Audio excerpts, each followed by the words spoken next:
প্রত্যেকেই মালাকুল মাউতকে সচক্ষে দেখব। যারা আপনার আল্লাহর প্রিয় ভাজন সালিহিন মুত্তাকিন, তাদের সামনে শিওরের সামনে মালাকুল মাউত এসে একজন যুবকের আকৃতিতে ধবধবে সাদা জুব্বা পরে, সুগন্ধি মাখা একটা জামা পরে, চমৎকার এক চেহারায় এসে বসবে। এসে সে বলবে, ইয়া আইয়াতুহান নাফসুল মুতমাইন্নাহ, হে প্রশান্ত আত্মা বের হয়ে আয়।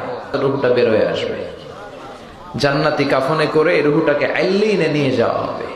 আর যারা বামপন্থী, ইসলাম বিরোধী, নাস্তিক, মুশরিক, তাদের সামনে মালাকুল মাউত সুন্দর চেহারায় আসবে না, বিকট চেহারা নিয়ে দুর্গন্ধযুক্ত জামা পরে এসে ত্রাস সৃষ্টি করবে।